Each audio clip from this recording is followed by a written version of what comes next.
Why is it so hard to break a Bay Area artist? I just asked Big Vine that. What do you say? Cut some basketball shit. I want to hear what you say. It's because you live here and you got a little bit of game. Can you go play for the Warriors? No. But that ain't what I asked, though. He tried to make it difficult. It's not difficult. Who are you competing with? Are you competing with niggas in your neighborhood or niggas in the world? Niggas in the world. So are you telling me that just some of these niggas that you know around here, are they competing with Drake? I don't know. You got to give a nigga a shot. You got to give a nigga a shot. You got to give a nigga a shot. You grading on a curve. No. Hold on. Wait. No. Listen to Hey, me. Ghazi, check it out. Hold on. Check it out. Ghazi right here, too. Ghazi, what's going on, Ghazi? Tell him something. So, Ghazi, I said, why is it so hard to break a Bay Area artist, right? See, he wrapped it up on some basketball shit. Like, oh, if you're a Warrior or something about the D. No, I said if you go from high school, can you go straight down to the Warriors and play? Yeah, if you talented enough. But you got to be talented enough, right? Yeah. But that means practice, Those are the exceptions to the eating, rule. doing your things every day. Right. Do you have your things in order? Yes. Yes, but it's a little bit different when you have an environment that cultivates the talent and nurtures the talent. Yes. And we lack that infrastructure to some degree, which is, it's been trying. But we also got to say though, we got a whole new wave before Ghazi, before like young, no, like before Ghazi got here, we didn't have anybody to show us the way, to put us on all platforms. So if you have what it takes and you got what it needs, you must speak to the man, but don't come half-ass. Why don't we talk resolution then? Like from your experience, who are some local artists that done things correctly and was able to find success? We have a lot of local artists that have done things correctly. What we need is to figure out how to replicate that. And in order to replicate that, we just need more leadership. We have a lot of artists, but we don't have a lot of people willing to sit in the CEO seat. Because the CEO seat is not glamorous. You're the first one in, you're the last one out. Yeah. You got to wipe the toilet and engineer the system and show up to somebody's court date and pay for a funeral. There's a lot that comes with it that people don't understand. A lot of people, it's when you sign up for that, there's a level of responsibility that you have to be willing to accept. So what I hope, when I'm gone, that I just breed a whole generation of leaders that can take talent like this and magnify it to the world. Really, honestly, because we have a lot of talent in the Bay Area. This man is freakishly talented as an artist. Yes, he is. But now he pivoted, and now he's establishing one of the most important podcasts in all of Northern California and eventually the entire country. Yes. So I'm proud of him. But the question is for you, though, my brother. If you don't mind, man, what are some things that, like, let's say like La Russell or 24K Golden, like some of the ones who've gone off to be successful, identify some things that they did that... We've had a lot of people be successful, from the ones you just mentioned to the Kailanis, the G-Eazys, to the Fabs. Yes, 100%. And we're not even talking about the previous generations that went gold and platinum. The thing is, we have a diminished return on the West Coast because we have a degradation of infrastructure.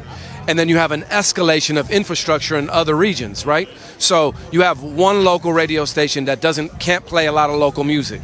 There's only so many spins in the week. You have marketing infrastructure that left the Bay and went to LA. Apple Music, YouTube, Triller, Musical.ly, which became TikTok. I mean, the list is endless. All these companies were rooted here in the Bay, and now they relocated to LA. You have people like yourself. The Wake Up Show was born in the Bay Area. It's the most culturally important hip-hop show in the history of hip-hop, was cultivated right here in the Bay. And then you had to move to LA to magnify it. So we need more infrastructure. That's why it's so hard to make it in the Bay. Not enough infrastructure, right? That's why we all leave. And then come, but if you leave, you got to come back. I'm not leaving. I'm here to stay and to die on this soil. Tell them what it is. A little bit of Ghazi right there. I'm not leaving, and I love these guys because this man, I used to stay awake every night for the 10 o'clock bomb before the Wake Up Show. Had to do it. I had to literally put my ear to the speaker because my parents made me go to bed at 9:30 every day. So I used to listen to 10 o'clock bomb every single night, and I discovered everything from Cypress Hill to Outkast through him, right? So, and then All City Records and what he did with the Bums. I mean, there's so much history here prior to his elevation to the next level. And then I'm kind of in between, a conduit to birth people like him. Yes. And be able to support people like him. Like Let It Blow and all the other big records that he's done, either as an individual artist or collectively as part of a group. He's recorded in my studios, I've distributed his content, and I get to support him in a podcast role. I told him I want him to come podcast out my building. But he already went and built his whole facility in Tracy, so I'm proud of him. Okay. And then people like you that 30 years been holding down radio station and have been literally, people don't understand the fight that you have to fight day in, day out just to appease the masses. I've sat on both sides of the fence and I understand. I'm brother, man. We appreciate you, and I appreciate everybody that came out for this event because I'm just a product of my environment, so I love everybody that's here. Thank you.